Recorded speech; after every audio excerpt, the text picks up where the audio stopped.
I inherited a cabin while my son got a Miami penthouse. When my daughter-in-law mocked me, "Fits you perfectly, you stinking old woman," and kicked me out, I decided to spend a night at the cabin. There are moments in life when everything you thought you knew gets turned upside down in the span of a single breath. I'm Cynthia Lewis, and at 68 years old, I thought I'd experienced every kind of heartbreak life could throw at me. I buried my beloved husband, James, 3 years ago, raised my son, Noah, through his rebellious teens, and even welcomed his wife, Abigail, into our family with open arms. I was wrong about having seen it all. It started on a gray Tuesday morning in November when I returned from visiting my sister Emma in Vermont. The taxi dropped me off at Noah's beautiful colonial house in Westchester County, where I'd been living since James passed. The autumn leaves crunched under my feet as I walked up the familiar stone pathway, my heart lighter than it had been in weeks. Emma had lifted my spirits with stories about her grandchildren, and I was eager to share them with Noah and Abigail. Something felt different the moment I stepped through the front door. The house was unusually quiet, and there was a tension in the air that made my skin prickle. I called out, but no one answered. That's when I saw them sitting in the living room. Noah in his expensive navy suit looking uncomfortable, and Abigail perched on the edge of the sofa like a predator, ready to strike. Her perfectly manicured fingers drummed against her designer handbag, and her cold blue eyes met mine with an expression I'd never seen before. "Mom," Noah said, his voice strained. "We need to talk." My stomach dropped. My conversations that started with those words never ended well. Sat down my small suitcase and took a seat across from them, trying to ignore the way Abigail's lips curved into what could barely be called a smile. "What's going on?" I asked, though part of me already knew I didn't want to hear the answer. Noah cleared his throat and pulled out a thick manila envelope. "Dad's lawyer called yesterday. Were some final details about the inheritance that needed to be settled." He paused, glancing nervously at Abigail, who nodded encouragingly. Apparently, Dad left specific instructions about how certain properties should be distributed. My heart began to race. James had always been meticulous about our finances, but he'd never mentioned any special instructions to me. "What kind of instructions?" I asked, my voice barely audible. Abigail leaned forward, her voice dripping with false sympathy. "Cynthia, honey, I'm so sorry you have to hear this, but it seems James left Noah the penthouse in Miami Beach.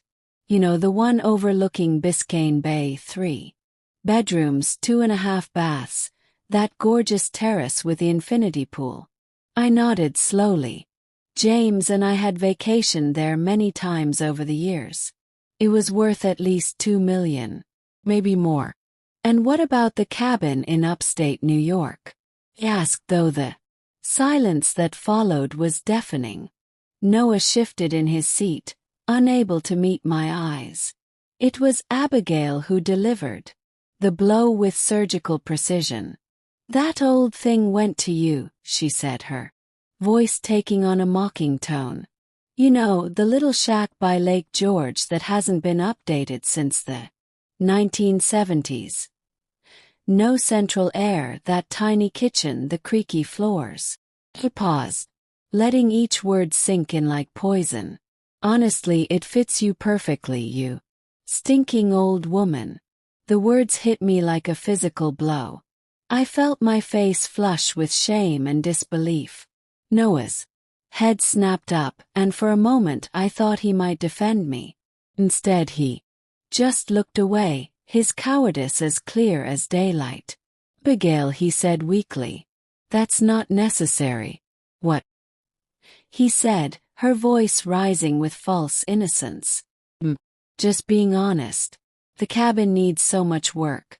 And let's face it, Cynthia is at that age where she should be. Downsizing anyway. It's actually perfect for her.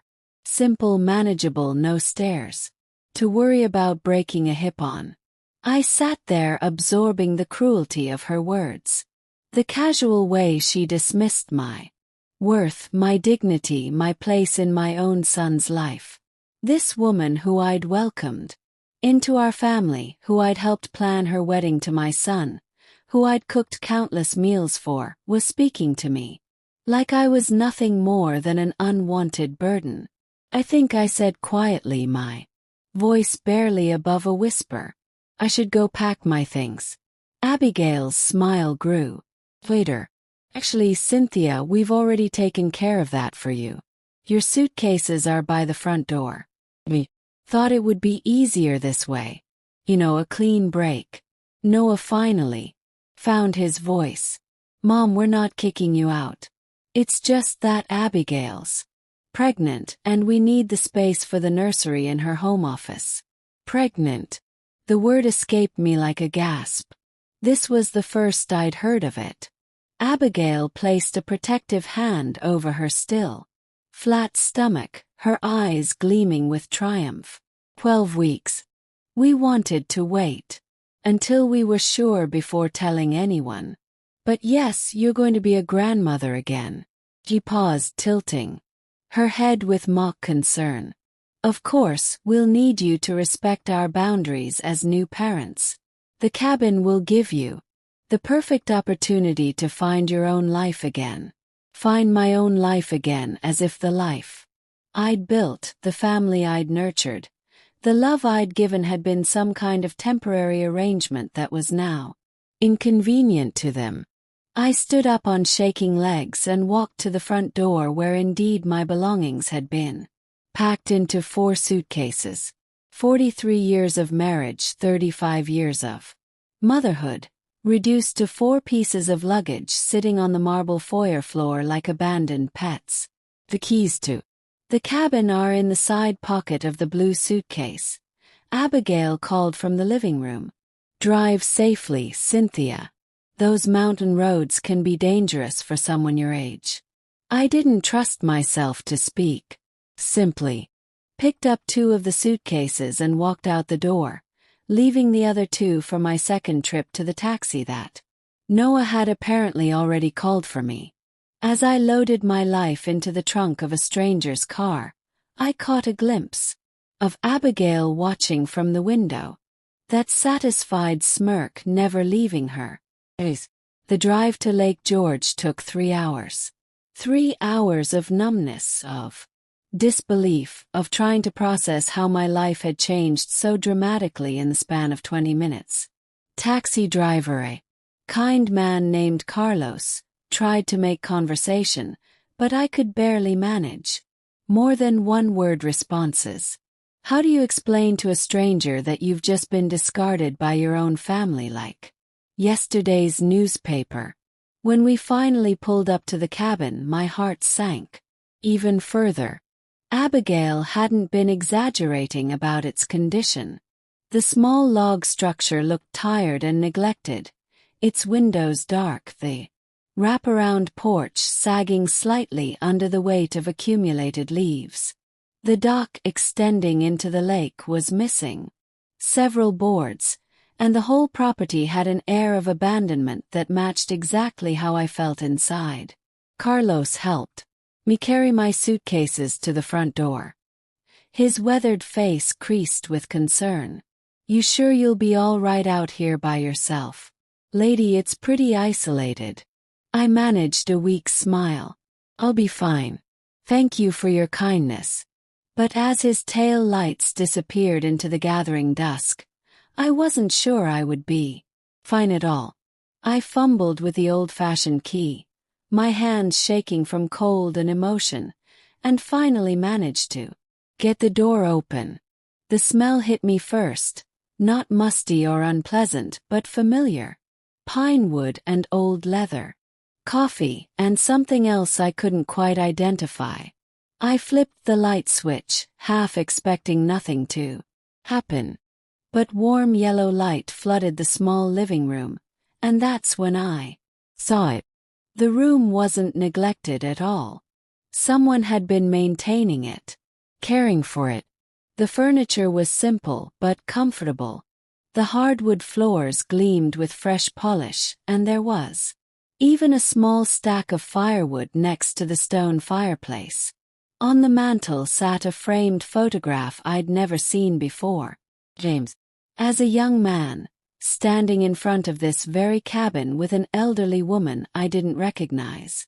I set down my suitcases and walked closer to examine the photo. On the back, in James' familiar handwriting, were the words, "With Eleanor Jefferson, 1962, the place where everything began." Eleanor Jefferson. James had never mentioned anyone named Eleanor. His parents had died when he was young and he'd always said he had no other family. I turned the frame over in my hands, studying the woman's face. She had kind eyes and a gentle smile, and she was looking at young James with obvious affection. My exploration was interrupted by a knock at the door. My heart leaped into my throat. Who could possibly know I was here? I approached the door cautiously and peered through a small window. An elderly man stood on the porch holding what appeared to be a casserole dish. "Mrs. Lewis," he called. "I'm Walter Jackson from next door." I saw the lights come on. I opened the door hesitantly. "Sorry. Do we know each other?" Walter smiled warmly. "Not personally, but James told me all about. I've been keeping an eye on the place just like he asked me to." He held out the casserole dish. "Made you some beef stew. Figured you might be hungry after your trip." "James asked you to keep an eye on the place," I repeated, confused. "When did you speak to James?" Walter's expression grew gentle. "About a week before he passed. Mrs. Lewis. He came up here one last time. Spent 3 days going through things, organizing, said his Cynthia would be coming here eventually, and when she did, she'd need friends nearby." He paused, studying my face. "He said to tell you something specific. He said to tell you that sometimes the most valuable treasures are hidden in the most unexpected places, and that Eleanor's legacy was finally coming home, where it belonged." He handed me the casserole dish. "He also said to check the loose floorboard under the kitchen table when you were ready for the truth." Before I could ask what he meant, Walter tipped his hat and walked back into the darkness, leaving me standing in the doorway with a casserole dish and more questions than answers. Closed the door and leaned against it, my mind reeling. James had been here a week before he died. He'd made arrangements for someone to watch over the place. He'd left me a message about checking under the kitchen table, and he'd mentioned someone named Eleanor, whose legacy belonged to me. I walked slowly to the small kitchen, my heart pounding. The table was simple pine, scarred from years of use. I got down on my hands and knees, running my fingers along the floorboards until I found one that gave slightly under pressure. With some effort I pried it up. Inside the small space beneath, wrapped in oil, was a metal box. With trembling hands, I lifted it out and carried it to the kitchen table. The box wasn't locked, and when I opened it I gasped. Inside were documents, photographs, and a letter addressed to me in James' handwriting. But it was what lay beneath the letter that made my blood run cold. With shock and recognition, land deeds, bank statements, legal documents, and at the bottom, a geological survey report dated just 6 months before James's death. The cabin I'd been given as a consolation prize, the worthless shack that Abigail had mocked me with, was sitting on top of one of the largest, undeveloped mineral deposits in upstate New York. My hands shook as I picked up James' letter, but before I could read, my phone rang. Noah's name appeared on the screen. His voice was strained, almost panicked. "Where are you? Abigail's been calling and calling. She's worried about you driving in the dark." I almost laughed. Worried about me driving in the dark after throwing me out of my home like garbage. "I'm at the cabin, Noah," I said calmly. "But listen, Mom. About earlier. Abigail didn't mean what she said. She's just emotional because of the pregnancy hormones. You know how women get this from the son I'd raised. To respect and value others. I'm sure she didn't mean it," I said, my voice steady despite the storm raging inside me. "Exactly. So why don't you just stay there tonight, get some rest, and we can talk more tomorrow about finding you something more suitable. Maybe one of those nice senior communities with activities and medical care nearby." I looked down at the geological report in my hands, at the estimated value of the mineral rights, at the photographs of James with Eleanor, at the deed that made me not Noah, not Abigail, but me, the sole owner of what they thought was worthless land. "That sounds like a wonderful idea, Noah," I said sweetly. "You and Abigail just focus on your new family. Don't worry about me at all." After I hung up, I sat in the quiet cabin surrounded by James' secrets. For the first time since walking out of Noah's house, I smiled because Walter had been right about one thing. Sometimes the most valuable treasures are hidden in the most unexpected places. And my treasure hunt was just beginning. I spent the entire night reading James's letter by the light of the old kitchen lamp, my coffee growing cold as the truth of my husband's final gift slowly unfolded before me. His handwriting, so familiar yet somehow different in this context, revealed a man I thought I knew completely, but clearly didn't know at all. "My dearest Cynthia," the letter began. "If you're reading this, then my worst fears about Noah and his wife have come to pass. Pray I'm wrong, but I've seen the signs, sweetheart. The way they look at our home like it's already theirs. The way Abigail speaks to you when she thinks I'm not listening. The way our son has slowly stopped defending you in small moments that reveal everything about his character." My heart ached as I read those words. James had seen what I'd been too blind or too hopeful to acknowledge.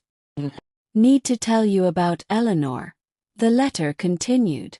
"Ella Laner Jefferson was my grandmother, not by blood but by faith. When I was 16 and my parents died in that car accident, Eleanor took me in. She owned this cabin and 300 acres of the most beautiful land in the Adirondacks. She was a geologist. Cynthia, one of the first women to graduate from Columbia, with a degree in earth sciences back in 1923 when such things were almost unheard of." I paused, staring at the photograph on the mantel with new understanding. Eleanor hadn't just been kind to James. She'd been his salvation. Eleanor spent 40 years studying this land. James's letter went on. She knew what was beneath it long before the technology existed to prove it definitively. She made me promise that this land would never be sold to developers or mining companies who would destroy its beauty for profit. She also made me promise that if our family ever faced hardship, if my wife ever needed security and independence, this land would provide it. I had to stop reading and walk outside onto the porch. The morning air was crisp and clean, and Lake George stretched out before me like a mirror reflecting the early autumn. 300 acres. I own 300 acres of pristine Adirondack wilderness that happened to sit on top of a fortune in mineral deposits. Back inside, I continued reading.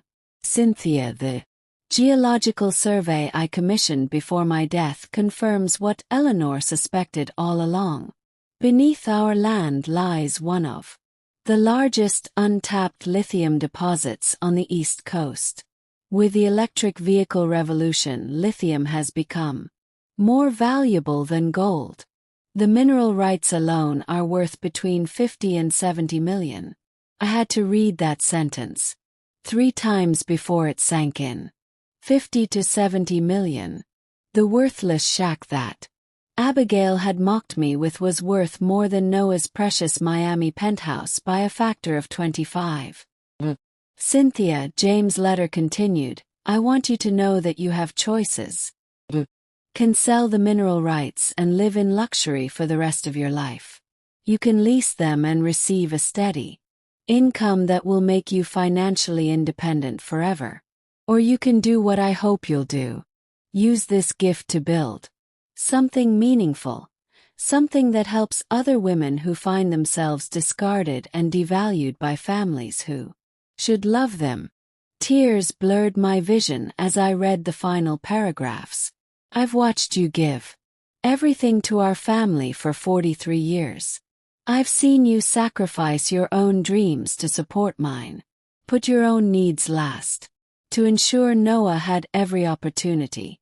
Welcome Abigail with open arms, even when I could see she didn't deserve your kindness. You've been the foundation that held us all together. And I fear that without me, there to remind them of your worth, they'll forget how precious you are. Don't let them, Cynthia. You are worth more than they can possibly understand.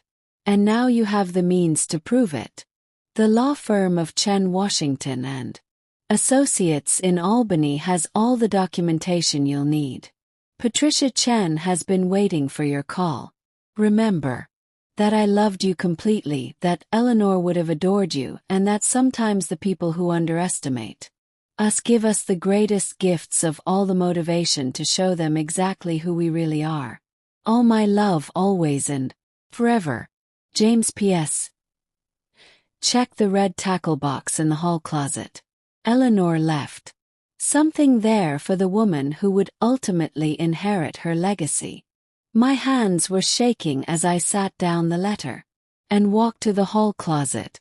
The red tackle box was right where James said it would be, sitting on the top shelf like it had been waiting for me all these years. Inside, wrapped in tissue paper, was a small velvet jewelry box.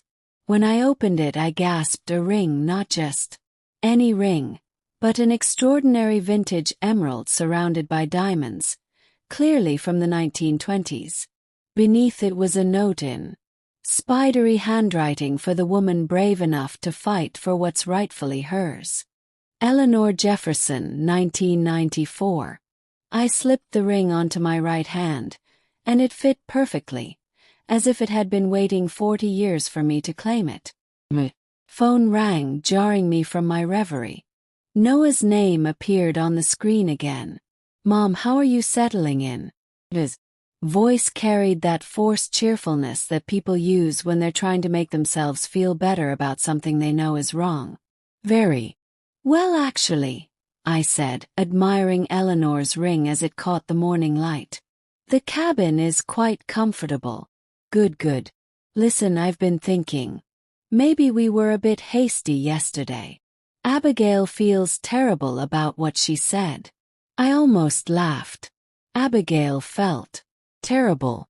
Not because she'd been cruel, but because Noah was feeling guilty. Does she? Asked mildly. Course, she's a good person. Mom, she just gets overwhelmed sometimes. Anyway, we were thinking maybe you could come back for dinner this weekend. We could talk about your future. Maybe look at some nice retirement communities together. That's very thoughtful, I said. But I'm quite busy here. Busy? Noah sounded confused. Doing what? Oh, just settling in. Getting to know the neighbors. Walter Jackson has been very helpful, and I'm meeting with some people in town later. Today. Or people. I could hear the suspicion creeping into his voice.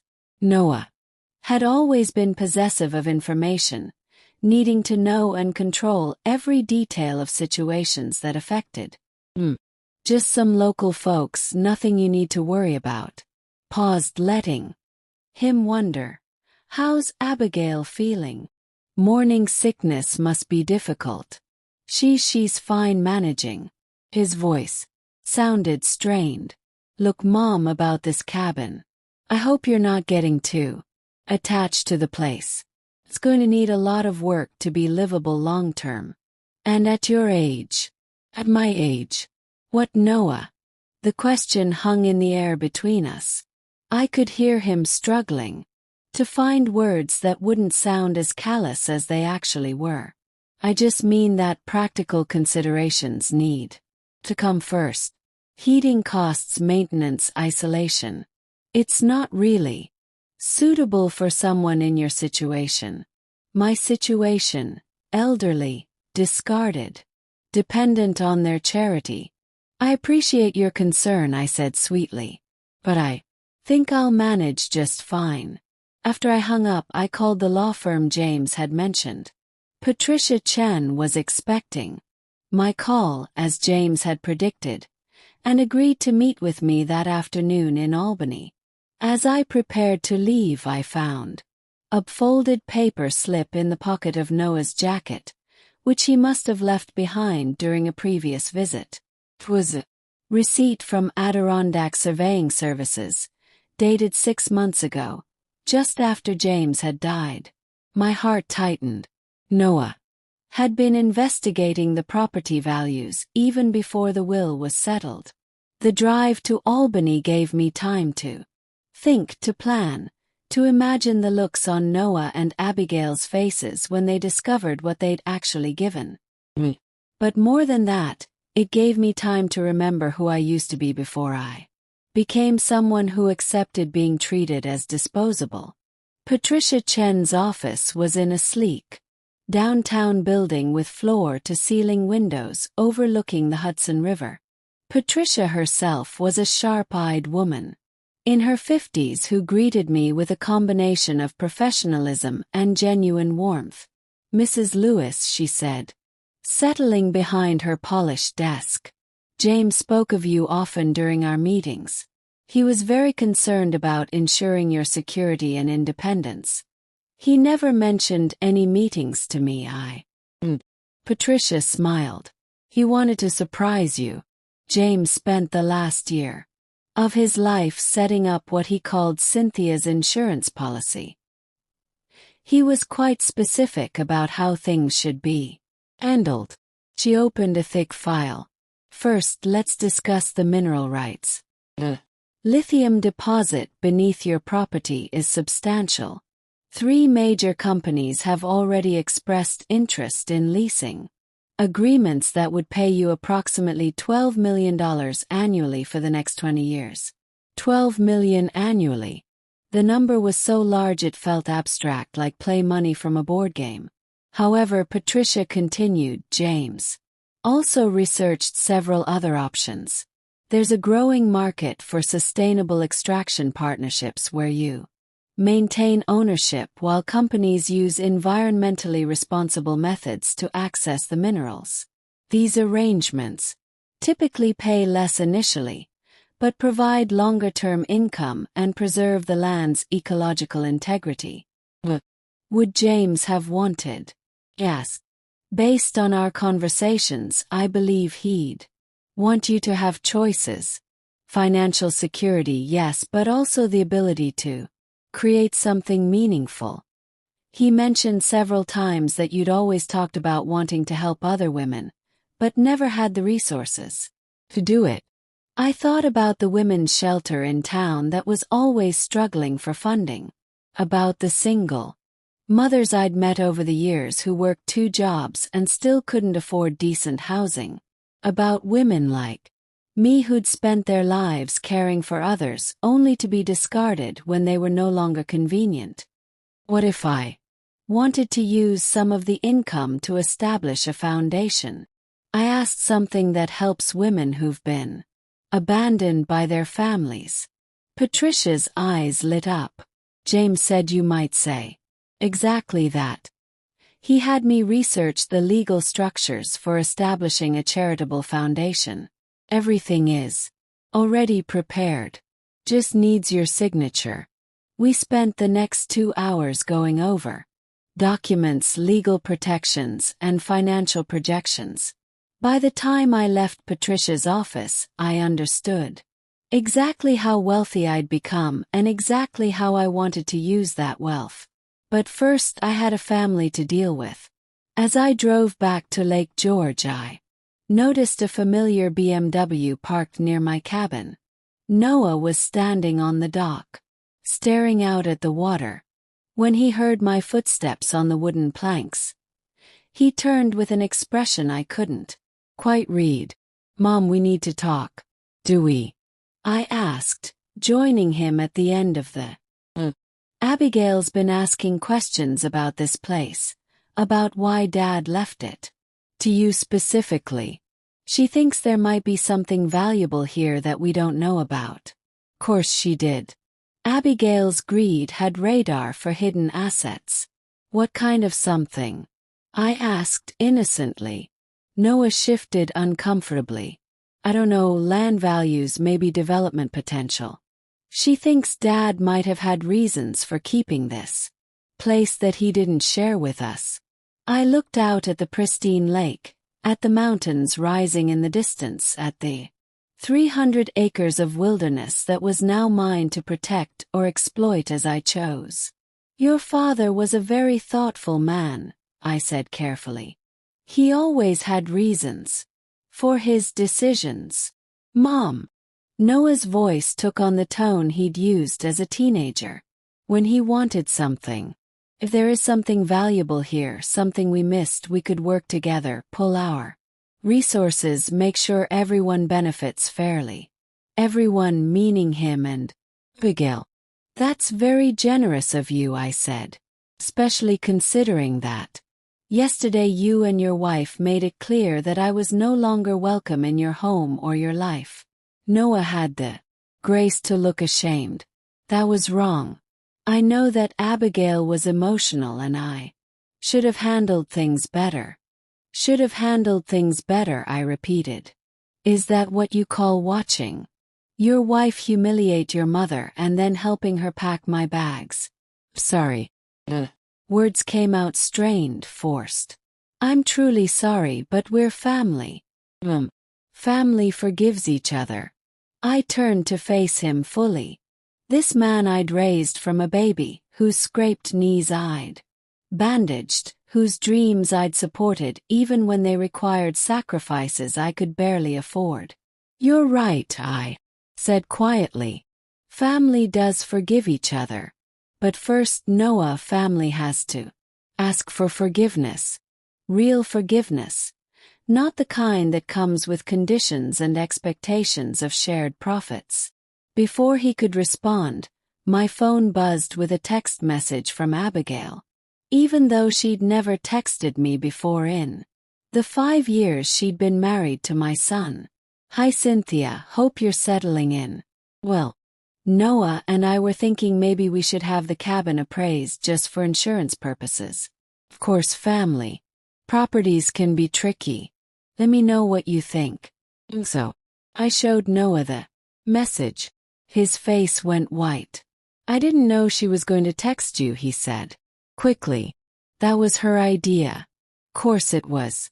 I slipped the phone back into my pocket. Noah, I want you to go home to your wife. Tell her that the cabin is perfectly insured and that she doesn't need to worry about family properties that don't belong to her. Mom, tell her. I continued, my voice growing stronger. That some gifts come with wisdom attached. And wisdom teaches us that not everything valuable can be measured in dollars. Noah stared at me for a long moment as if seeing someone he didn't recognize. You're different, he said finally. No, I replied, touching Eleanor's ring where it sat on my finger. I'm exactly who I've always been. You just forgot to look. As Noah's car disappeared down the mountain road, I stood alone on the dock watching the sun set over my lake, my land, my future. Tomorrow I would begin implementing James's plan. I would establish the foundation, secure the mineral rights, and build something that would help women long after I was gone. But tonight, I simply stood in the gathering darkness, feeling the weight of Eleanor's ring on my finger and the power of James' love surrounding me like armor. For 43 years I'd been Cynthia, the wife, Cynthia the mother, Cynthia the woman who put everyone else's needs first. Tomorrow I would begin being Cynthia the foundation director, Cynthia the philanthropist, Cynthia the woman who owned a fortune and knew exactly how to use it. But first I had one more phone call to make. I dialed Noah's number, and when he answered, his voice was wary.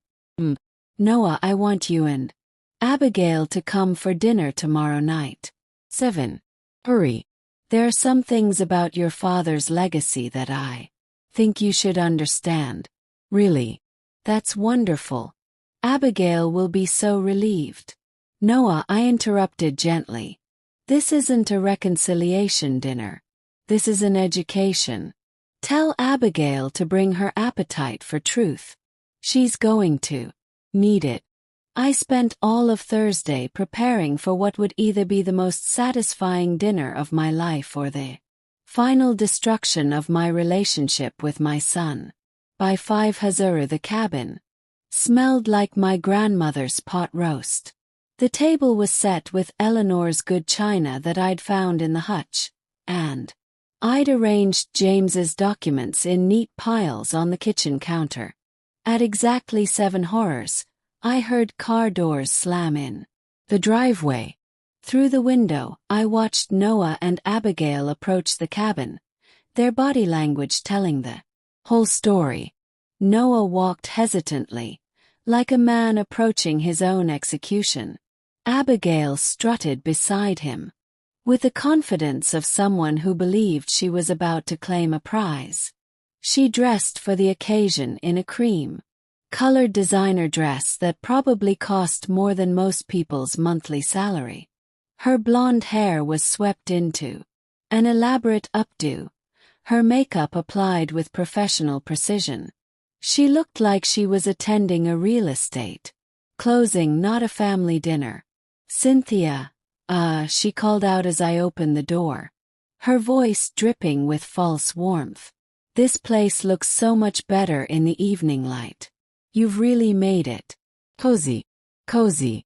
The way she said it made it sound like a consolation prize for people with low expectations. Thank you, I said, stepping aside to let them in. I hope you brought your appetites. Noah hugged me awkwardly, his cologne unable to mask the nervous sweat I could smell beneath it. Mom, the place really does look great. Very rustic. Your father always loved it here, I said, watching their faces carefully. He said it reminded him of possibilities. Abigail's eyes were already scanning the room, cataloging every piece of furniture, every decoration, every potential indicator of hidden value. Could practically hear her calculating square footage and estimating renovation costs. It has potential, she said, running her manicured finger along the mantelpiece. With the right investment, this could be quite charming. Modernize the kitchen, add a master suite, maybe expand the deck. She paused at the photograph of James and Ella Laner. Who's this woman with James? That's Eleanor Jefferson, I said, beginning to serve dinner. She was very important to your father. I've never heard of her, Noah said, settling into his chair. Dad never mentioned an Eleanor. Your father was a private man about some things, I replied, ladling pot roast onto their plates. He believed that some story should be saved for the right moment. Abigail practically bounced in her seat. Who was she? An old girlfriend or something? The casual disrespect in her voice made my jaw clench, but I kept my Expression neutral. Eleanor was a remarkable woman, a geologist. She owned this land long before your father inherited it. Inherited it. Noah's fork paused halfway to his mouth. Thought. Dad bought this place. No, I said, taking my seat across from them. Ella Laner left it to him when she died in 1994, along with some very specific instructions about what should be done with it. Abigail's eyes sharpened. I could see her brain working, processing this new information, searching for angles and opportunities. What kind of instructions? She asked, trying to sound casual. I smiled and took a bite of my pot roast. Eat first. Then we'll talk. The meal proceeded with painful small talk. Abigail gushed about the nursery they were planning, the organic baby food they would make, the private preschool they'd already researched. Noah talked about a promotion he was expecting, a new client he'd landed, the vacation they were planning to celebrate the pregnancy. Not once did either of them ask how I was adjusting to living alone, whether I needed anything or if I was happy. Their self-absorption was so complete, it was almost impressive. This has been lovely, Abigail said as I cleared the dinner plates. But we should probably head back soon. I get tired so easily these days. She placed her hand protectively over her stomach. Being pregnant is exhausting. Course I said, but before you go I have something to show you. I retrieved the metal box from the kitchen counter and set it on the dining table. Noah and Abigail stared at it with obvious curiosity. Your father left this for me, I said, opening the box slowly, along with some very interesting information about our family history. I pulled out the photograph of young James with Eleanor and placed it where they could both see it clearly. Eleanor Jefferson was born in 1901. I began, my voice taking on the cadence of a storyteller. She was one of the first women to graduate from Columbia University with a degree in geology. She spent her entire career studying the Adirondack Mountains, particularly this area around Lake George. Abigail yawned delicately. That's nice, Cynthia, but she was also, I continued, ignoring the interruption, remarkably prescient about what lay beneath the surface of this land. Pulled out the geological survey and set it on the table. Noah leaned forward to read it, his expression shifting from boredom to confusion to shock in the span of seconds. What is this? He whispered. It's a geological survey your father commissioned 6 months before he died, I said calmly. He wanted to confirm what Eleanor had suspected for decades. Abigail snatched the document from Noah's hands, her eyes scanning the technical language with growing alarm. When she reached the section marked Estimated Value of Mineral Rights, her face went completely white. This says she had to clear her throat and start again. This says there's lithium under this property worth 50 to 70 million. That's correct, I said, pulling out the mineral rights documentation. As the sole owner of this land, I control access to one of the largest lithium deposits on the East Coast. The silence that followed was deafening. Could hear the clock ticking on the mantelpiece, the wind rustling through the trees outside, the sound of Noah's labored breathing as he processed what I just told them. 50 million, Abigail repeated, her voice barely audible. You're worth 50 million. Shli, I say. As he said, consulting Patricia Chen's calculations with the leasing agreements I've already negotiated, my annual income will be approximately $12 million for the next 20 years. So technically, I'm worth considerably more than 50 million. Noah's head snapped up. Leasing agreements. What leasing agreements? I met with your father's attorney yesterday, I explained, enjoying the panic spreading across their faces. Everything has been arranged. The first payment will be deposited into my account next month. Abigail stood up so quickly her chair toppled backward. Can't do this. You can't make these kinds of decisions without consulting the family. The family? Asked mildly. You mean the family that packed my bags and threw me out? The family that told me I was a stinking old woman who belonged in a shack. That family. I didn't mean that. Abigail's composure was cracking like ice in spring. I was emotional. Pregnancy hormones. Can't hold one moment of anger against me forever. One moment. I stood up slowly, feeling Eleanor's ring solid and powerful on my finger. Abigail, sweetheart, let me tell you about moments. When you moved into my house, I gave you my master bedroom and took the guest room without complaint. When you redecorated my living room and threw away 40 years of memories, I smiled and said how lovely it looked when you banned me from my own kitchen during holidays because you wanted to be the hostess. I graciously stepped aside. Each word hit her like a physical blow. Noah sat frozen, watching his wife's carefully constructed facade crumble. Those weren't moments of anger, I continued. They were consistent patterns of disrespect and cruelty that you thought I was too old and too powerless to challenge. You were wrong on both. Noah. Abigail whirled toward her husband. Say something. Do something. She can't just steal what should belong to our children. Noah finally found his voice. Mom, surely we can work something. This affects all of us. Baby. Our future plans. Does it? Yes. Because yesterday you seemed quite satisfied with the arrangement. You got the Miami penthouse worth $2 million and I got the worthless cabin. Remember, you both made it very clear that this division was fair and appropriate. We didn't know, Abigail screamed, abandoning all pretense of civility. If we'd known about the mineral rights, obviously we would have discussed things differently. Obviously, I agreed. But brings us to the heart of the matter, doesn't it? You're not upset about fairness or family values.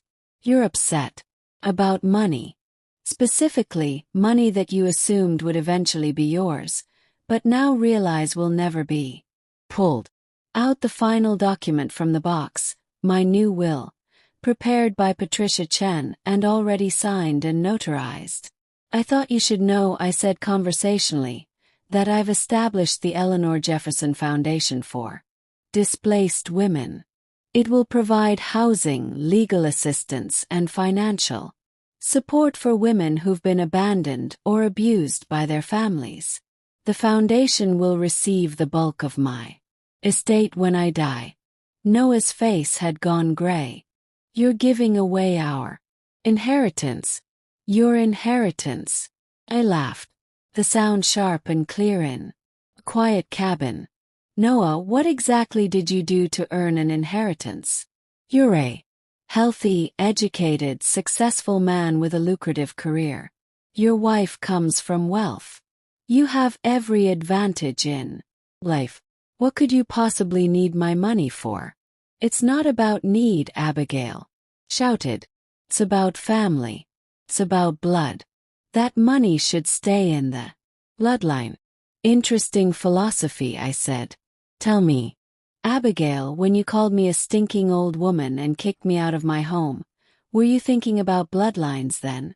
When you mocked my inheritance and told me it fit me perfectly, were you honoring family bonds?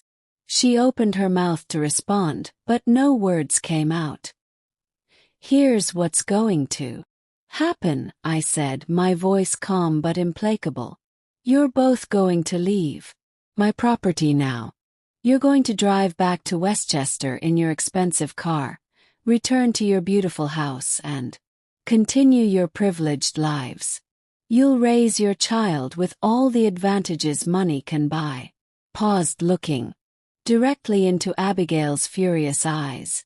But you'll do it with the knowledge that the woman you treated like garbage is worth more than you'll ever be, and that your cruelty cost you the greatest windfall of your lifetime. You can't do this to us. Abigail's voice had become shrill, desperate. We'll contest the will. We'll prove you're mentally incompetent. You'll do nothing, I interrupted, because your father-in-law was brilliant, and his attorney is even more brilliant. Every document has been prepared to withstand any challenge you might mount. Every legal protection has been put in place. You have absolutely no claim to this land or its mineral rights. Noah finally stood up, his face a mask of defeat and disbelief. Mom, please think about what you're doing. We made mistakes, but we're still family. The baby is your grandchild. For a moment, just a moment, I felt my resolve waver. This was my son after all, my only child, and the baby Abigail carried would be my grandchild.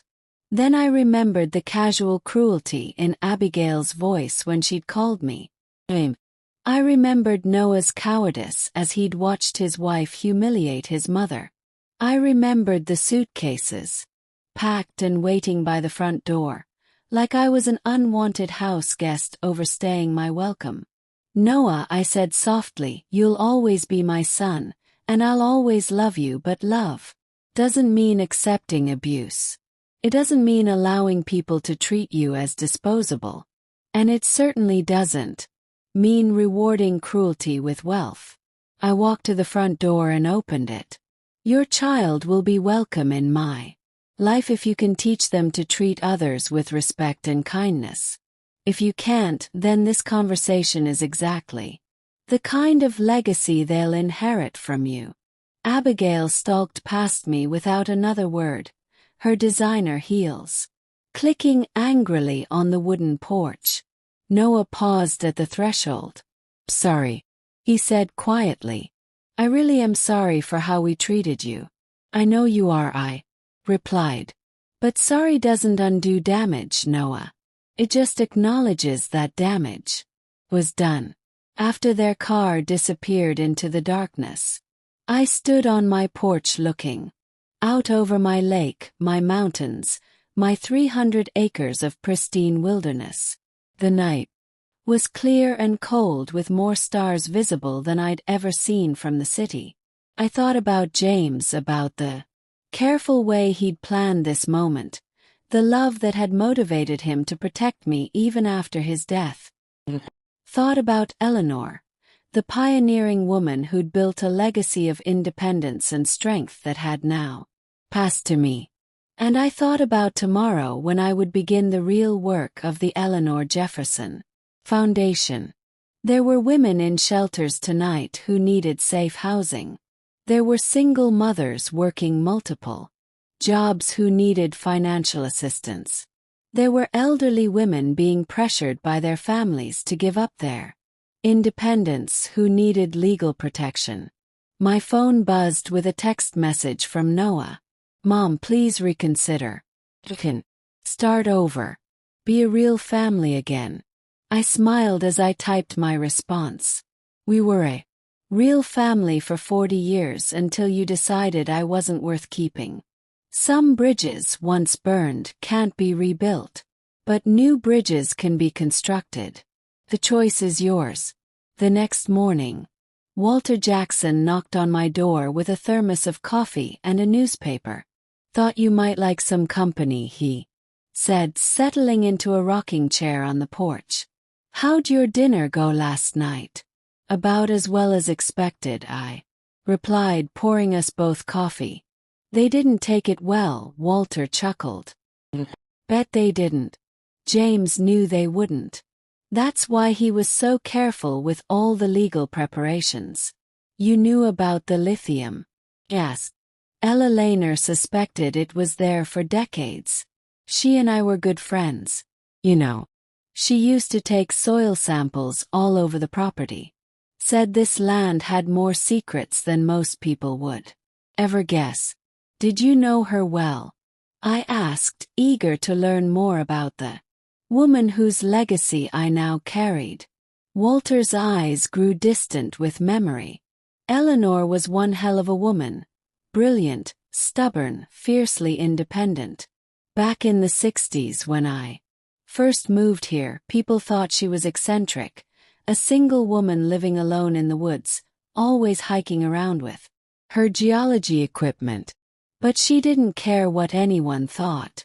James never mentioned her to me, I said. Not once in 43 years of marriage. Walter nodded thoughtfully. She made him promise not to tell anyone about the mineral deposits until the time was right.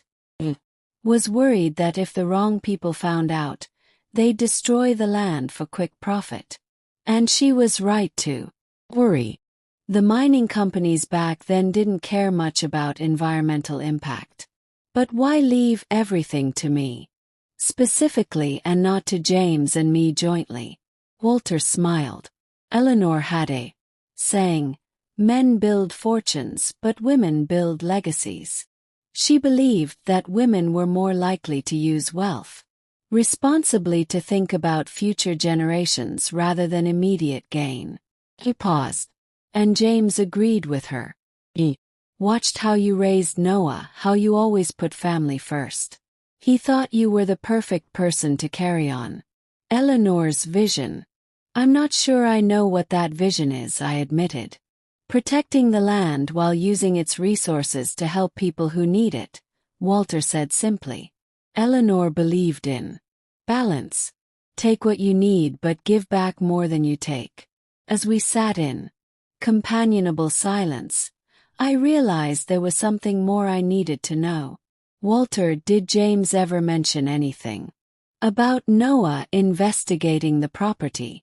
Maybe reaching out to surveyors or mining companies?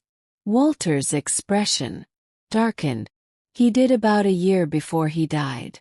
James found out that Noah had been talking to Centennial Mining Corporation. Apparently, they'd approached Noah about the potential for lithium extraction on this land.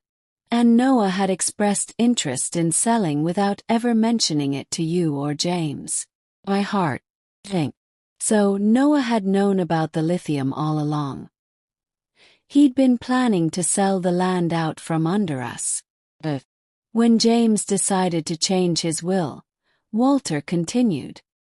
He originally planned to leave everything to both of you. Equally. But after he discovered Noah's secret negotiations, he realized that Noah couldn't be trusted to respect Eleanor's wishes or yours for that matter. And Abigail did. James say anything about her? Walter hesitated. He was concerned about her influence on Noah, said she seemed to bring out the worst in him. His materialism, his sense of entitlement. James worried that she married Noah for his potential inheritance rather than for love. I thought about the way Abigail had always asked about our family's finances, always pushed Noah to ask for money for their house, their cars, their vacations, how she'd redecorated our home as if preparing to take ownership of it. I need to check something, I said suddenly, remembering the receipt I'd found in Noah's jacket. Excuse me for a moment. I went inside and retrieved the slip of paper. Adirondack Surveying Services. I called the number listed on the receipt. Hello, this is Cynthia Lewis. Calling about a survey that was done on my property in Lake George about 6 months ago. My son Noah Lewis arranged. But I've misplaced the report. Let me check our records. Mrs. Lewis, there was a pause as the receptionist typed something. Yes, we have the survey here. It was actually commissioned by Abigail Turner Lewis, not Noah Lewis, and the report was sent directly to her at Centennial Mining Corporation. My blood ran cold. Centennial Mining, are you? Sure. Yes, ma'am. The email address we have is at Turner Centennial Mining. Would you like us to send you a copy of the report? Please, I said, giving her my email address. Thank you. Hung up and returned to the porch, my mind racing.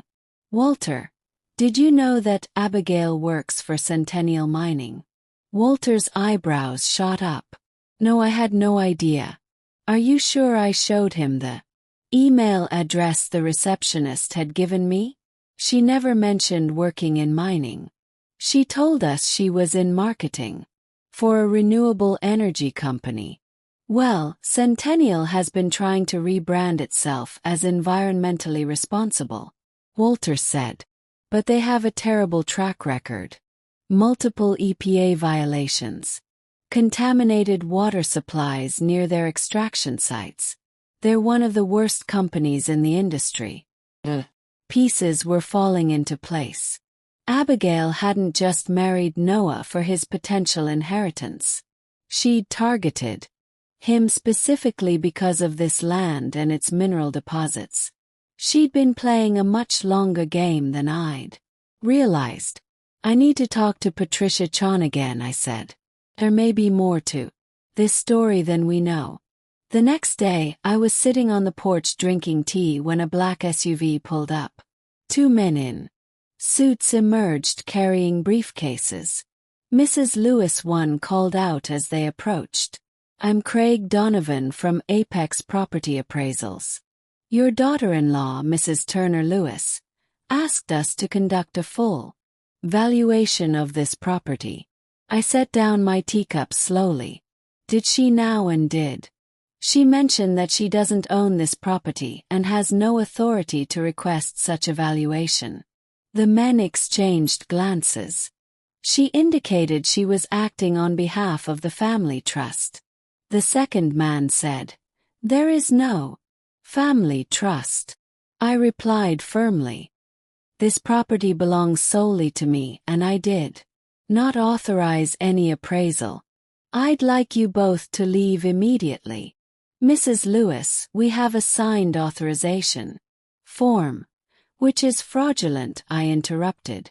And if you don't leave my property now, I'll call the sheriff and report you for trespassing. They hesitated, clearly unsure what to do. That moment, Walter emerged from the path that led from his cabin to mine. Is there a problem, Cynthia? He asked, eyeing the men suspiciously. These gentlemen were just leaving, I said pointedly. They made the mistake of accepting an unauthorized request from someone who has no legal right to access this property. Walter stepped closer, his tall frame imposing despite his age. Sheriff Matthews is a good friend of mine. I'd be happy to call him if you need assistance explaining the concept of private property. The men backed away. We apologize for the confusion. Mrs. Lewis will be on our way. As they drove off, Walter turned to me. Abigail's not giving up easily, is she? No, I said grimly. And I suspect this is just the beginning. I was right. That afternoon, my phone rang with a call from Patricia Chen. Mrs. Lewis, I wanted to alert you. Someone has filed a petition for guardianship over you in Westchester County Court, claiming you're mentally incompetent to manage your affairs. Let me guess, I said. Abigail. Actually, no. Noah filed the petition, but the supporting affidavit comes from Dr. Harrison Wright, a psychiatrist who claims to have evaluated you recently and found you suffering from early-stage dementia. That's impossible, I gasped. I've never met anyone named Harrison Wright in my life. I suspected as much, Patricia said.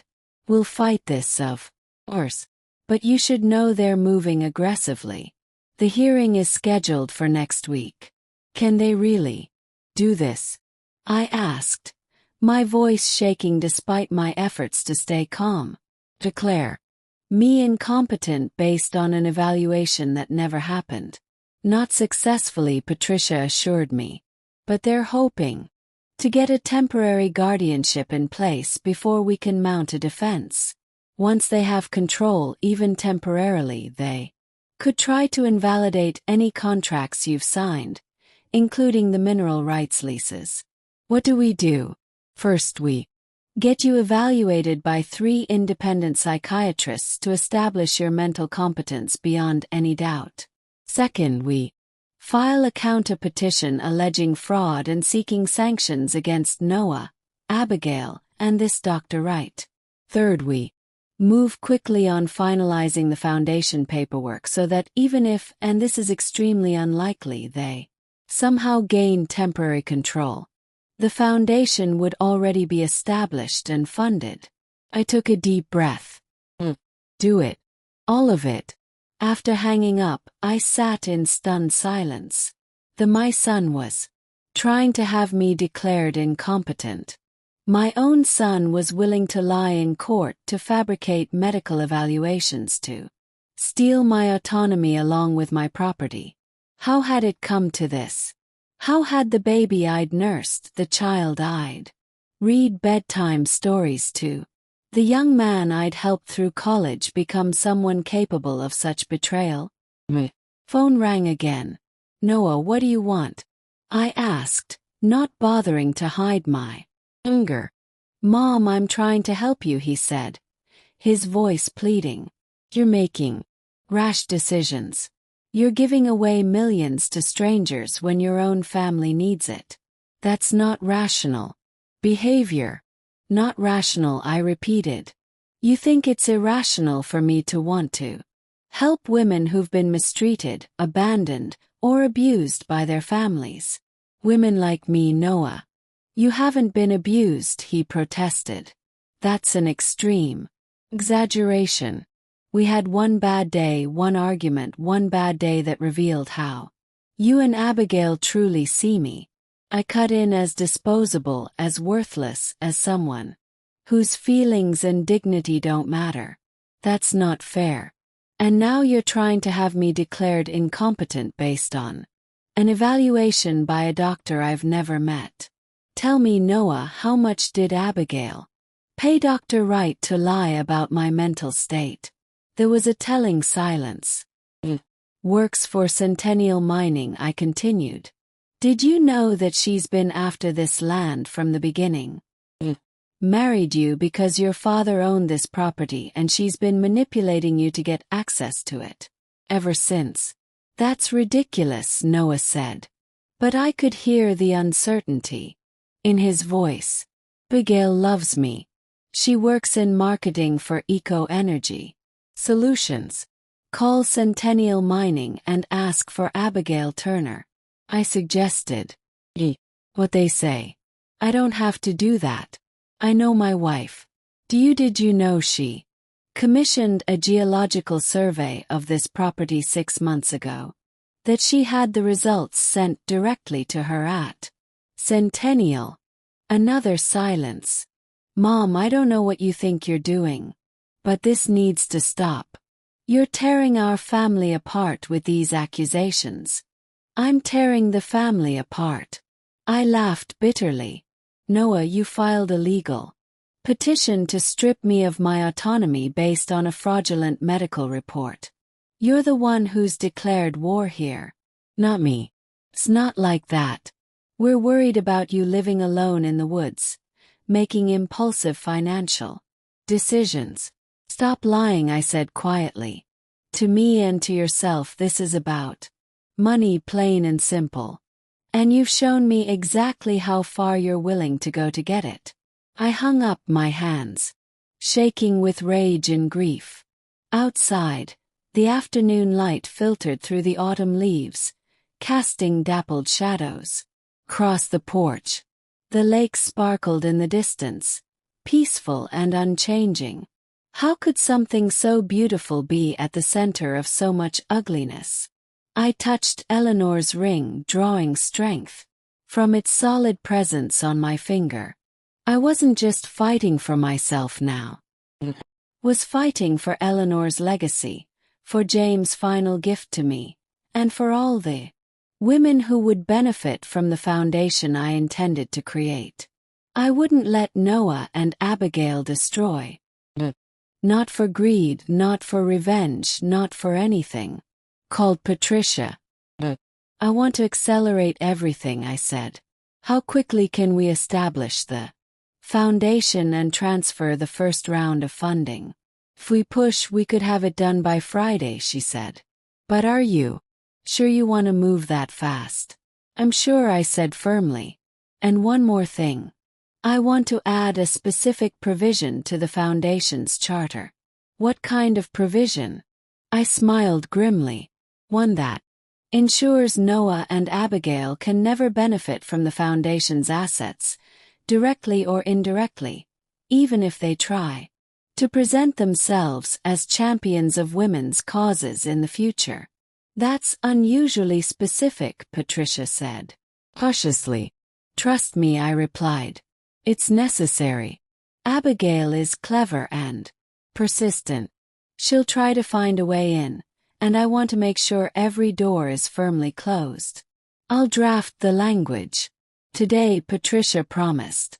After we hung up, I walked down to the lake and sat on the dock, letting my feet dangle above the clear water. The mountains reflected perfectly on the still surface, creating a mirror world that seemed more peaceful than the real one. I remembered coming here with James years ago when Noah was still a child. We'd fished from this very dock, laughed around campfires, watched shooting stars on clear summer nights. James had loved this place, but I'd always seen it as just a vacation spot, somewhere to visit occasionally, but not somewhere that mattered deeply. How wrong I'd been. This cabin, this land, this legacy, it mattered more than I could have imagined. Not just for the wealth it represented, but for the purpose it would give to the rest of my life. For the first time since James died, I felt truly alive again. I had a mission, a reason to get up in the morning that went beyond simply existing. I would build something lasting, something meaningful, something that would help others long after I was gone. No one, not Noah, not Abigail, not anyone was going to take that away from me. The next few days passed in a whirlwind of activity. I met with 3 different psychiatrists, all of whom confirmed what I already knew. I was perfectly competent with no signs of cognitive impairment whatsoever. Patricia filed their reports with the court along with our counter-petition alleging fraud. I also met with environmental consultants to discuss sustainable lithium extraction methods. The technology had advanced significantly in recent years, and there were now processes that minimized water usage and prevented soil contamination. They would cost more than traditional methods, reducing the profit margin, but the land would remain beautiful and unspoiled just as Eleanor would have wanted. Walter introduced me to Jessie Thompson, who ran a women's shelter in Glens Falls. We spent an afternoon discussing the challenges faced by women in crisis. Not just practical issues like housing and employment, but emotional ones like rebuilding self-worth after abuse. The biggest problem, Jessie explained, is that once a woman's confidence is shattered, it's incredibly difficult to rebuild. Many women return to abusive situations because they've been convinced they don't deserve better or can't survive on their own. I thought about how close I'd come to accepting Noah and Abigail's treatment. I might have meekly moved into a senior community if James hadn't prepared this safety net for me. How easily self-doubt can creep in when the people who should love you the most tell you you're worthless. What if the foundation focused on rebuilding that confidence? I suggested not just providing physical shelter but creating programs that help women rediscover their worth, their abilities, their dreams. Jessie's eyes lit up. That would be incredible. Most funding goes to immediate needs: food, shelter, legal assistance. Almost nothing is available for the psychological rebuilding that has to happen for lasting change. By Friday, the Eleanor Jefferson Foundation for Women's Empowerment was officially established with an initial endowment of $20 million. The board of directors included Jesse, Patricia, Walter, and myself, with provisions for adding 2 more directors who had personally experienced family abandonment or abuse. I was feeling cautiously optimistic when Patricia called with troubling news. Centennial Mining has filed an environmental impact challenge against the Sustainable Extraction Plan, she said there, claiming the methods we've chosen aren't proven and could potentially cause more harm than traditional extraction. Ridiculous, I said. We have independent studies confirming these methods are safer. It's a delay tactic. Patricia explained they're trying to tie up the project in regulatory review while they pursue their guardianship case. If they can prevent you from moving forward with the current extraction partner, they might be able to step in later with a better offer after they've gained control of your affairs. Course, how did they even know about our extraction plans? Those contracts were just finalized yesterday.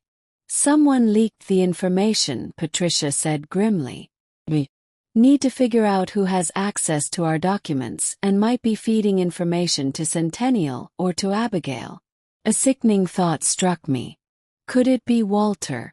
He knows everything that's happening here. Possibly, but unlikely. He was James' closest friend for decades. Why would he betray that trust now? I don't know, I admitted. But we need to be careful. Abigail is clearly playing hardball, and she seems to be one step ahead of us. After hanging up, I walked over to Walter's cabin to share the news.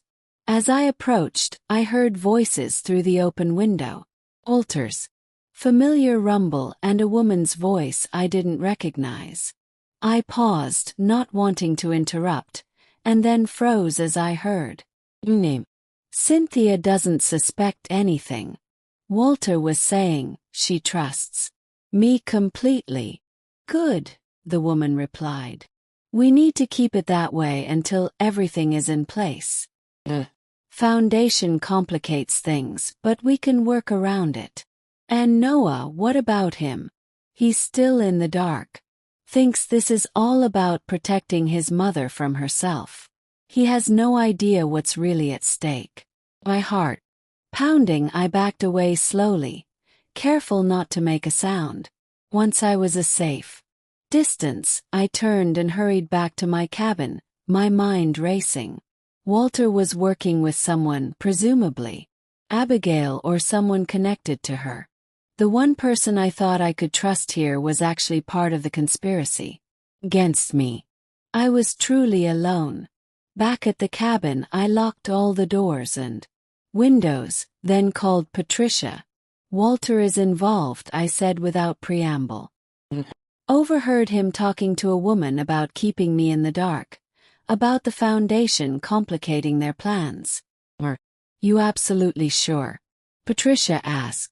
I heard it with my own ears, I insisted. He's been playing me this whole time, pretending to be James's loyal friend while actually working with Abigail or Centennial. This changes things, Patricia said. If Walter has been feeding them information, they know everything. Our legal strategy, the foundation plans, the extraction contracts. What do we do? First, we need to identify the woman Walter was speaking with. If it's someone from Centennial, that's direct evidence of corporate espionage and attempted fraud. Second, we need to secure the cabin and all documents. And third, we need to prepare for the guardianship hearing with the understanding that they may have insider knowledge of our defense strategy. I glanced nervously out the window. Should I leave, go somewhere safer? No, Patricia said firmly. It could be interpreted as erratic behavior, which would play into their narrative about your mental state. But be vigilant. I'm sending my associate Marcus to stay with you until the hearing. He's a former police officer and he'll make sure you're safe. After we hung up, I sat in the growing darkness, feeling the walls closing in. The cabin that had begun to feel like home now felt like a trap. The beautiful lake and mountains that had brought me peace now seemed to hide dangers and betrayals behind every tree. I jumped at a knock on the door, then relaxed slightly when I saw it was a delivery person with a package. Sign for it, brought it inside and opened it cautiously. Inside was a sleek tablet with a note. Touch the screen to activate PC. When I tapped the screen, Patricia's face appeared. I thought this would be safer than phone calls, she explained. This connection is fully encrypted. Now I've been doing some digging into Walter Jackson. There's something you should know. He doesn't actually own his cabin. It's owned by Riverstone Holdings, which is a subsidiary of, let me guess, I interrupted. Centennial Mining. Patricia nodded grimly. Walter has been on their payroll for at least 5 years. Whatever he told you about being James's friend was likely a fabrication designed to gain your trust. But James left the message with Walter to give to me. I protested. About checking under the floorboard. Are you sure James left that message? Or did Walter claim James left it? Because if Walter led you to that metal box, it raises the question of what might have been in it originally, and what might have been added or removed before you found it. My blood ran cold. Had the geological survey been planted? Was any of this real? Or had I been manipulated from the moment I arrived? The ring, I said suddenly. Eleanor's ring. Walter said James left it for me in the tackle box. Do you have any independent verification that the ring belonged to Eleanor? Any documentation or providence? I shook my head slowly. No, just Walter's word in the note inside the box. I think we need to consider the possibility that this entire narrative about Eleanor Jefferson may have been fabricated or manipulated to guide your decisions in a particular direction, Patricia said. Carefully. We need to verify everything independently, starting with whether Eleanor Jefferson actually existed. The ground seemed to shift beneath me. If Walter had been lying, if the story of Eleanor was a fabrication, what did that mean for the foundation I just established? For the decisions I'd made, for my understanding of James's intentions. I need to know the truth, I said firmly.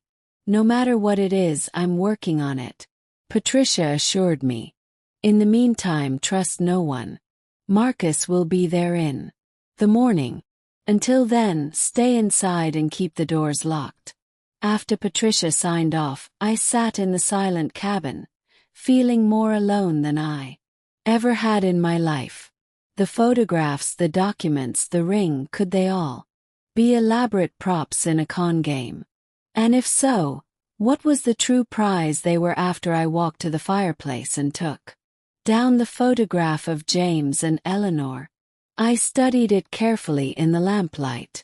Certainly looked authentic, aged appropriately for a photo from the 1960s. And the young man was unmistakably James, with his characteristic slight smile in the cowlick that never quite lay flat. But the woman, could she be an actress, hired to play a role? Could the photo be a sophisticated forgery? I turned it over again, running my fingers over James' handwriting on the back. That at least seemed genuine. I'd seen his handwriting nearly every day for 43 years. The distinctive way he crossed his T's and looped his G's was impossible to miss, unless that too had been expertly forged. I sank into a chair, overwhelmed by doubt and fear. Who could I trust? What could I believe? The world had become a house of mirrors with distortions and deceptions everywhere I looked. As darkness fell completely, I heard a vehicle approaching outside. Headlights swept across the windows, then went dark. Car. Doors slammed. Footsteps crunched on the gravel path. Someone was coming and I was all alone. I peered cautiously through the curtains. 2 figures were moving toward the cabin, one tall and broad-shouldered, the other smaller and distinctly feminine. As they stepped into the pool of light from the porch lamp, I recognized Noah and a woman I'd never seen before. Not Abigail. Hesitated, then grabbed the fireplace poker just in case before opening the door a crack. "Mom," Noah said, looking haggard and exhausted. "Please, we need to talk." "Who's this?" he asked, nodding toward the woman. "I'm Diana Reeves," she said, extending her hand. "I'm an investigator with the State Attorney General's Office, Financial Crimes Division. May we come in? It's important." I studied them both for a long moment, then reluctantly stood aside, keeping the poker within reach. "Why are you here?" I asked once they were seated. "And where's Abigail?" Noah ran a hand through his hair, which looked like it hadn't been washed in days. "I don't know where Abigail is. She's gone, disappeared, and so has most of our savings." "Mrs. Lewis," Diana said, pulling out a badge and credentials. "We believe your daughter-in-law is part of a sophisticated fraud scheme targeting valuable properties with mineral rights. Your son has been cooperating with our investigation since yesterday when he discovered evidence of her deception." I looked at Noah, who couldn't meet my "So, you finally figured it out?" I said quietly. He nodded miserably. "Found emails on her laptop. She's been working with Centennial for years. They identified this property back when Dad was still alive and sent her to get close to me." His voice broke. "Our entire marriage was a lie. Despite everything, my heart ached for him. No matter how angry I was, Noah was still my son, and he'd been hurt deeply." "Mrs. Lewis," Diana continued, "we have reason to believe you're in danger. Walter Jackson is not who he claims to be. His real name is Walter Jennings, and he's worked for Centennial as what they call a property acquisition specialist for over a decade. He specializes in manipulating elderly property owners into selling valuable land for a fraction of its worth." And James I asked, dreading the answer. "Was his friendship with Walter real?" "As far as we can tell, no," Diana said gently. "Mr. Jennings likely fabricated that relationship to gain your trust. We believe he may have altered documents or created forgeries to support whatever narrative he was constructing." "What about Eleanor Jefferson? Was she real?" Diana nodded. "She was. And she did own this property before your husband. But the rest of the story, her relationship with your husband, the geological surveys perhaps, even the ring, those may have been fabricated or manipulated to guide your decisions in a particular direction." I touched Eleanor's ring, feeling as if the floor was falling away beneath me. What direction if Walter or Jennings wanted me to sell to Centennial? Why create an elaborate story about Eleanor wanting to protect the land? Because Noah said, speaking up for the first time, they knew you wouldn't sell if you thought that's what they wanted. The emails I found showed their whole strategy. They wanted you to think you were outsmarting them by leasing the mineral rights to their competitor, Green Tech Solutions, which is actually a shell company owned by Centennial.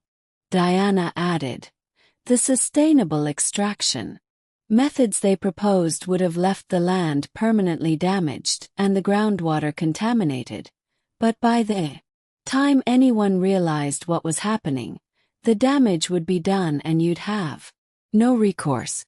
My mind was reeling. But the foundation, the leasing contracts, all part of their plan. Diana confirmed the foundation gave them a perfect vehicle to funnel money through while appearing philanthropic. And the leasing contracts contained clauses that would have given them control over the entire property once extraction began. Patricia Chen, I said suddenly. Is she involved, too? Diana and Noah exchanged glances. There is no Patricia Chen at Chen, Washington and Associates, Diana said carefully. The firm exists but no one named Patricia Chen works there. The woman you've been dealing with is likely Carmen Delgado, another centennial. Operative. She specializes in creating fraudulent legal documents. Felt physically ill. Every person I'd trusted since arriving at the cabin had been lying to me. Every document I'd signed had been part of an elaborate con. Even the foundation I'd been so proud of was just another tool in their scheme. So what now? I asked, my voice barely above a whisper. Now we catch them, Diana said firmly. Your son has agreed to wear a wire and meet with Abigail, who's reached out, asking to reconcile. Meanwhile, we've set up surveillance on Walter Jennings and tracked Carmen Delgado to a hotel in Albany. We believe they're all meeting tonight to finalize their plans before the extraction equipment arrives tomorrow. Tomorrow. Yes. They're moving that quickly. They have to, Noah explained. For real. Patricia Chen, the actual attorney Dad worked with, is returning from maternity leave on Monday. Once she reviews the firm's recent activities, the whole scheme will unravel. Wait, I said, trying to make sense of it all. If James really did work with the real Patricia Chen, then some of this must be true. The lithium deposit, the land. It's all true, Diana confirmed. Your husband did leave you this property, and it does contain a valuable lithium deposit. That's what made you a target. False is the narrative they created around it. The story of Eleanor's special connection to your husband, the sustainable extraction plan, the foundation's legitimacy. They used just enough truth to make the lies believable. I sat back trying to absorb it all. And you want my help to catch them? Diana nodded. We need you to act as if nothing has changed. Walter will likely come by in the morning to check on you and ensure you're still on board with the extraction plans. If you can keep him talking while we position our team, we can arrest him here along with any other Centennial representatives who show up. And Abigail? I asked, looking at Noah. I'm meeting her at a hotel in Saratoga Springs tonight, he said grimly. She thinks I'm ready to join their scheme in exchange for a cut of the profits. Once she incriminates herself, the FBI will move in. He studied my son's face, seeing real pain and determination there. Whatever his previous mistakes, he was trying to make things right now. I'll do it, I decided. But on one condition: when this is over, I want to know exactly what James intended with this property. I want to see his original will, his real instructions, not the version they created to manipulate me. That's already in progress, Diana assured me. For real. Patricia Chen has been contacted and is reviewing the actual files remotely. By Monday we should have clarity on your husband's true wishes. After Diana left to coordinate with her team, Noah and I were left alone in the quiet cabin. The silence between us was heavy with unspoken words. I'm sorry, Mom, he finally said, his voice breaking. I was an idiot. I let Abigail manipulate me, use me against you. Failed you completely. I wanted to stay angry, to hold on to the hurt and betrayal. But seeing him so broken, so genuinely remorseful, melted something inside me. We were both manipulated. Noah, I said softly, by people who made deception their profession. The question is, what do we do now? I don't know, he admitted. I've lost my wife, my home, my job, everything. But I deserve it. All of it. Your job too. He nodded miserably. Turns out Abigail arranged my position at Westford Partners. My boss was another Centennial associate. Once I started cooperating with investigation, I was fired immediately. For the first time I saw my son clearly not as the successful, confident man he'd appeared to be, but as someone who'd been used and discarded just as I had been. In that moment, my anger gave way to compassion. We'll figure it out, I promised. Together.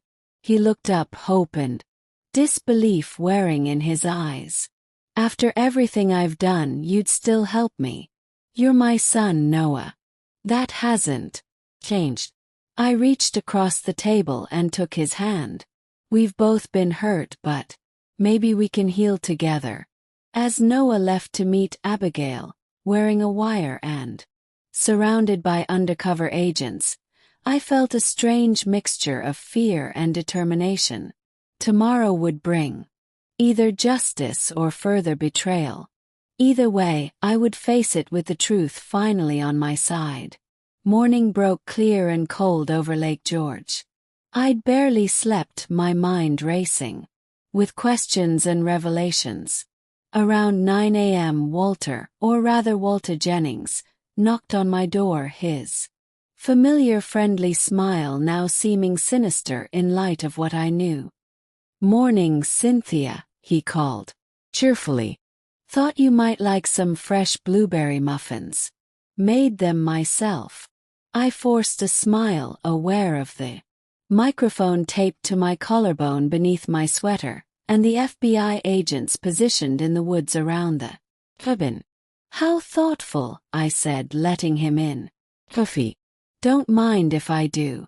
He settled comfortably at the kitchen table, looking completely at ease. It was chilling to see how naturally deception came to him. "Big day today.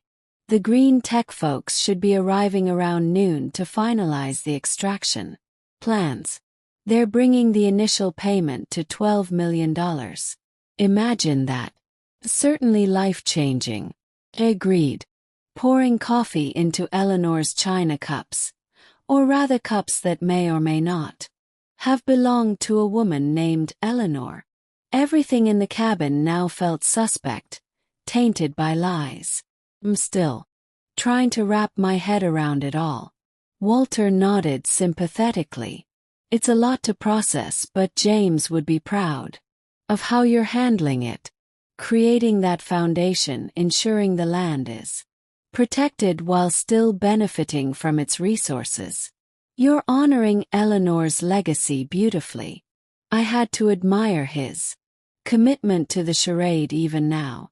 "Tell me more about Ella Laner," I said, sitting across from him. "You mentioned you knew her personally." "Oh yes. Was quite a character." He launched into a detailed description of a woman he'd likely never met, creating vivid anecdotes about her stubbornness, her intelligence, her dedication to conservation.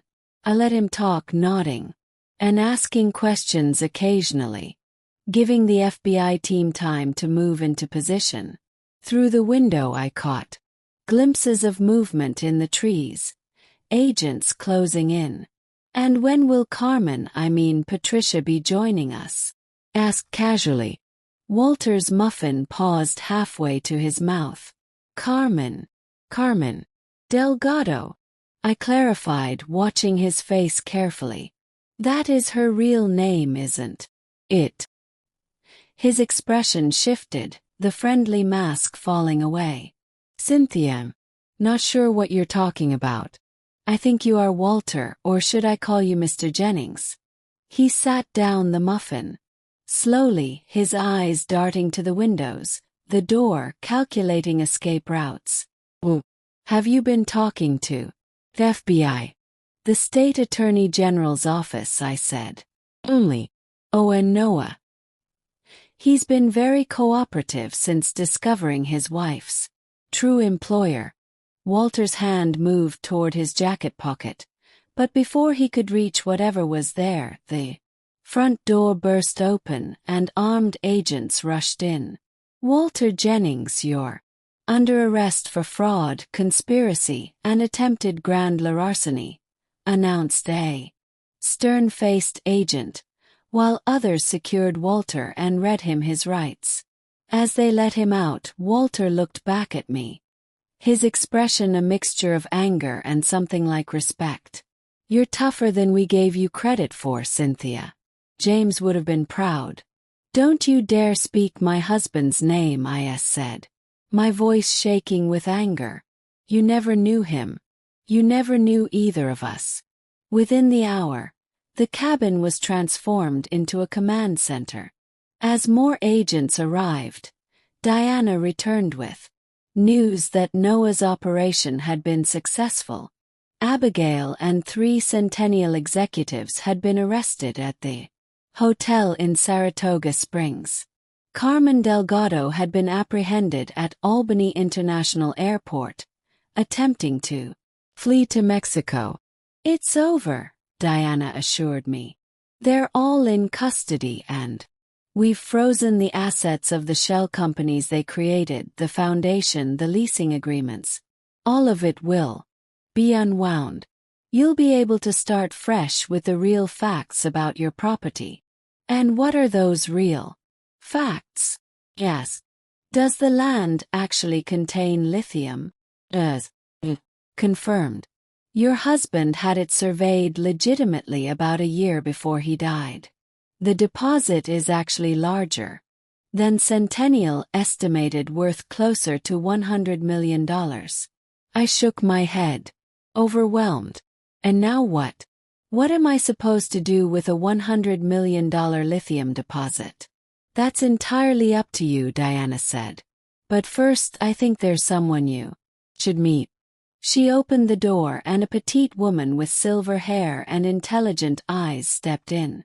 She carried a leather portfolio and walked with the confident stride of someone who had spent a lifetime being underestimated and proving people wrong. "Mrs. Lewis, this is Patricia Chen, the real Patricia." The woman extended her hand with a warm smile. "I'm so sorry we're meeting under these circumstances. James spoke of you often and with great love." "Really knew my husband?" I asked, searching her face for any sign of deception. "For over 20 years," she confirmed. "He was one of my first clients when I joined the firm, and we became friends over time. When he was diagnosed with heart disease, he came to me immediately to update his estate plans. He was determined to ensure you would be taken care of no matter what happened. In this property, the lithium was that part of his plan." Patricia opened her portfolio and removed a sealed envelope. "James left this for he asked that I deliver it personally if anything ever happened to cast doubt on his intentions." She handed to me. "I think it will answer your questions better than I can." With trembling hands, I broke the seal and unfolded the letter inside. James's familiar handwriting brought tears to my eyes.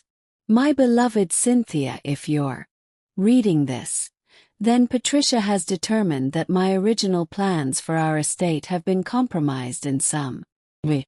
I always feared this might happen, given the value of what lies beneath the Lake George property. So let me state clearly what I intended: the cabin and all surrounding land is yours, solely and completely.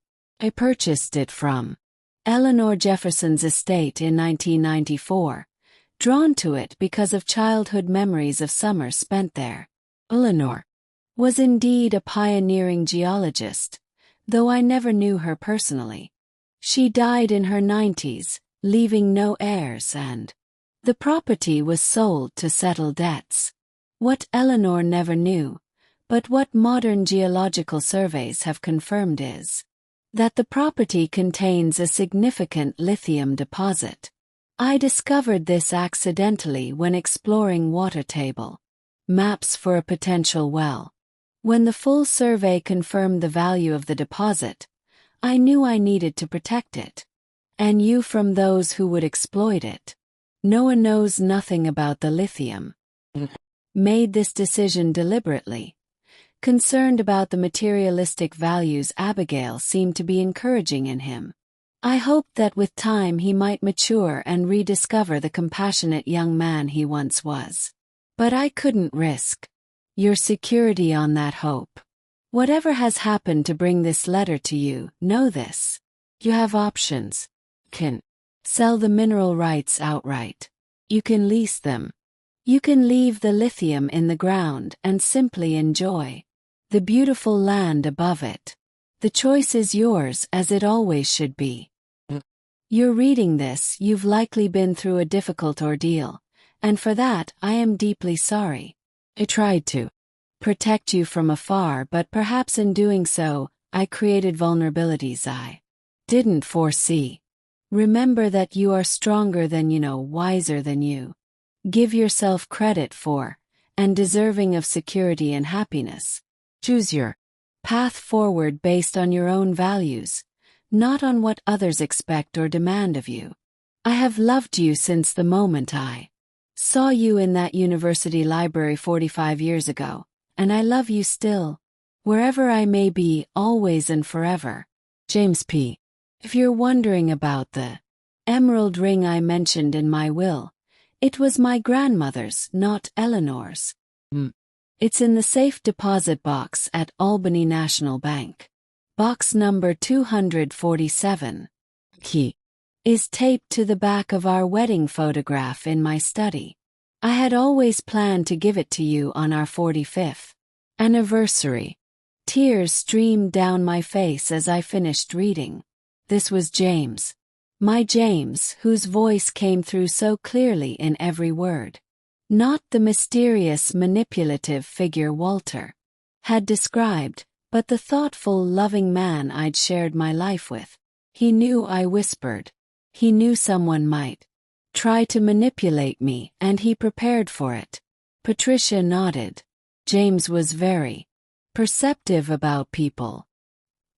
He had concerns about Abigail from the beginning, and worried that Noah was becoming too materialistic under her influence. That's why he structured things the way he did. And the foundation was that his idea too. No, Patricia said gently. That appears to have been entirely fabricated by Carmen Delgado to create a vehicle they could control while appearing to honor your wishes. But she added with a smile, that doesn't mean it's not a good idea. James often spoke of your desire to help other women, your compassion for those who struggled. A foundation would be perfectly in line with the values he knew you held. I sat quietly absorbing it all, the truth. Finally, no manipulations, no schemes, just James' clear intentions and his unwavering love. What happens now? Asked Diana. The criminal cases will proceed. Though with the evidence we've gathered, most will likely accept plea deals rather than go to trial. Property rights will be fully restored and any fraudulent documents will be invalidated. As for the lithium, she added, that's entirely your decision, as James intended. And Noah, I asked, will he face charges for his role in the guardianship petition? Diana shook her head. He's been granted immunity in exchange for his cooperation, but he'll likely need to testify against Abigail and the others, which won't be easy. If summoned by his name, Noah appeared in the doorway, looking utterly exhausted, but somehow lighter, as if a great weight had been lifted from him. It's done, he said simply. They have everything they need from me. Patricia and Diana excused themselves tactfully, leaving Noah and me alone once again. I read Dad's letter, I told him, holding it out. The real one. He took it hesitantly, as if afraid of what he might find there. As he read, I saw emotions play across his face. Grief, shame, and finally a kind of sad acceptance. He saw right through her. Noah said quietly. From the very beginning, and I was too blind to notice. We see what we want to see in people we love, I said gently. I did the same with Walter, believed him because I wanted to believe someone. Understood what James had intended. Noah handed the letter back, his eyes red-rimmed. What will you do now with the land, the lithium? I don't know yet, I admitted. But I think I will create a foundation, a real one this time. Not because someone manipulated me into it, but because it's what I want to do. Women who've been deceived and manipulated, who've lost their sense of worth and identity. I understand them now in a way I never did before. And me? Noah asked, his voice small. Is there a place for me in your life going forward? I studied my son's face, the boy I'd raised, the man who'd hurt me, the person now seeking redemption. The easy answer would be unconditional forgiveness, an immediate restoration of our relationship. But real healing, I knew, would require something more honest. That depends on you, Noah, I said finally. Not on a single apology or moment of regret, but on the choices you make going forward. On whether you're willing to rebuild not just our relationship but your own character. It won't be quick, and it won't be easy. He nodded, accepting this hard truth. I want to try. I don't deserve a second chance, but if you're willing to give me one, I'll spend the rest of my life trying to be worthy of it. Then we'll begin there, I said. With trying. Spring came to Lake George in a burst of green, transforming the landscape from the stark beauty of winter to a lush paradise of new growth. I stood on the porch of the newly renovated cabin, watching as workmen put the finishing touches on the main building of the Ella Laner Jefferson Center for Women's Renewal. Yes, I'd kept the name. Despite the deception surrounding her connection to James, Ella Laner Jefferson had been a remarkable woman in her own right, a pioneering female geologist who deserved to be remembered. And in a strange way, the elaborate fiction Walter had created around her had contained a core of truth that resonated with me. The idea that women needed to reclaim their power and independence, especially after betrayal. The real Patricia Chen, now both my attorney and my friend, had helped me establish a legitimate foundation with a board of directors that included experts in women's advocacy, mental health, and financial empowerment. We'd negotiated an environmentally responsible lithium extraction agreement that would provide sustainable funding for decades while protecting the beauty of the land. The center itself was designed to be a temporary home for women in transition, particularly older women who found themselves suddenly displaced by divorce, widowhood, or family rejection. Besides safe housing, we offered counseling, legal advocacy, financial planning, and perhaps most importantly, community of mutual support. It's looking good, said a voice behind me. Noah stood at the foot of the porch steps, a toolbox in one hand. He'd been helping with the construction whenever his new job allowed teaching mathematics at a community college in Albany.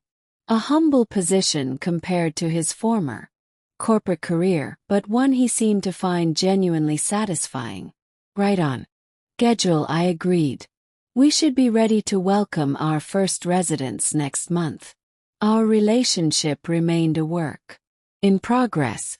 There were moments of connection and understanding and others of lingering hurt and distrust, but we were building something new based on honesty rather than obligation. And that felt more valuable than the easy forgiveness I might once have granted. I found something in Dad's old files that I thought you should have, Noah said, climbing the steps and handing me a faded photograph. I was going through the last boxes from the storage unit. It was a picture of James as a young man, standing proudly in front of the cabin. He looked about 20 with a fishing rod in one hand and a string of trout in the other, grinning with the unself-conscious joy of youth. He loved this place, Noah said quietly. I remember how his whole demeanor would change when we came up here for vacation. It was the only time I ever saw him truly relax. He never told me how much it meant to him. I amused tracing James's youthful face with my finger. There were so many things we never shared, even after decades together. Think he was trying to protect you, Noah suggested, from worries, from burdens. He always saw that as his job. Perhaps I tucked the photo carefully into my pocket. I wish he'd trusted me with the truth. All of it. We might have faced whatever came together. Noah nodded, understanding the unspoken parallel to our own situation. How his attempts to protect me from decisions about my future had ultimately caused more harm than good. Mom, he said hesitantly. There's something else. I've been offered a teaching position at a school in Vermont. It would mean moving away. At least during the academic year. Vermont, I couldn't hide my surprise. That's quite a change. It is. But I think I needed a fresh start. Somewhere. Abigail and I never lived. Somewhere I can figure out who I am without her influence. He looked down at his hands. But I don't want to feel like I'm abandoning you again. I thought about it for a moment, weighing my instinctive desire to keep him close against what might actually be best for both of us. I think you should take it, I said. Finally. We've both learned that proximity doesn't guarantee closeness. We can build our relationship regardless of distance. Relief washed over his face. You're sure? I'm sure that you need to make choices based on what's right for you, not what you think I want or need. That's how we got into trouble. In the first place, isn't it? Making assumptions about each other's best interests. He smiled ruefully. When did you get so wise? Around the time I realized how foolish I'd been, I replied, but returned his smile to soften the words. Life is a better teacher than we give it credit for. That evening, I sat alone on the dock, watching the sunset paint the mountains in shades of pink and gold. A loon called across the water, its haunting cry echoing off the distant shore. I thought about the journey of the past 6 months, from displacement to empowerment, from betrayal to rebuilding. I thought about James, who had tried in his own imperfect way to protect me, and about Noah stumbling toward redemption, one difficult step at a time. I thought about the women who would soon find sanctuary here, each with her own story of loss and resilience.